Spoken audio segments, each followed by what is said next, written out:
Boris Johnson once again shows how he's not actually a conservative, as he blames Putin's behaviour on toxic masculinity.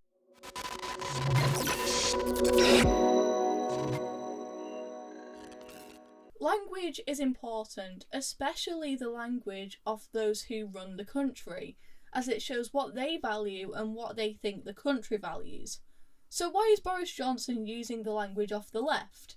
You see, leftism encourages identity-based politics and diagnosing problems to whatever is politically correct, which is exactly what Boris Johnson is doing after what he said about Putin after he attended a G7 meeting.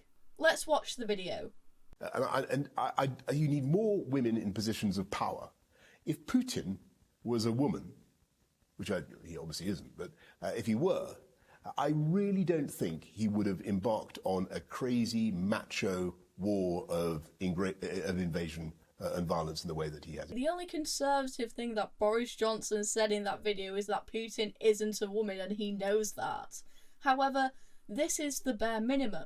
Boris Johnson should not be saying that if Putin was a woman, he wouldn't have invaded Ukraine, because that's ridiculous. He doesn't know that. To blame the war on masculinity is ridiculous, and it's completely in the left-wing identity-driven playbook. And honestly, I don't care about female representation in government, because I want the state to control as little of my life as possible.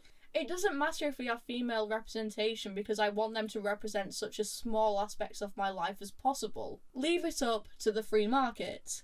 But also, I don't care about representation. I care more about getting the job done. I care more about productivity. I care more about showing you're a good person, which, not to mention Partygate, but Boris Johnson hasn't done a good job of. You know, I sort of understand why Boris thinks this after meeting with the G7 leaders, since the likes of Trudeau and Macron are enough to make you reconsider everything.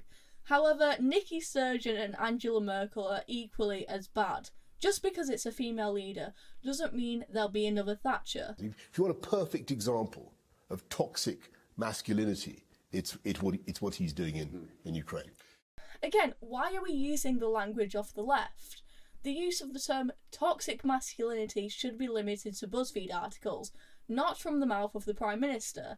In times of crisis and conflict, we should be encouraging masculinity with the bravery of the soldiers and strong leaders. If Boris Johnson wants to be a Winston Churchill figure like he claims, this isn't the right direction. Also, this isn't the first time Boris Johnson has decided to appeal to progressives by using their language. He also said at another G7 summit that we need to build back better in a more equal and maybe a more gender-neutral, more feminine way. Instead of valuing productivity, instead of valuing meritocracy, Boris is favouring equality, which is inherently a socialist idea. We should be helping people grow as much as possible, male, female, whoever in society, not weighing them down for the sake of equality. And once again, this is just another example of the Tories not knowing what they stand for.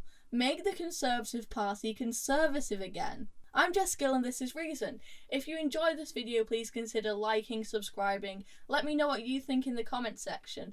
Thank you, goodbye.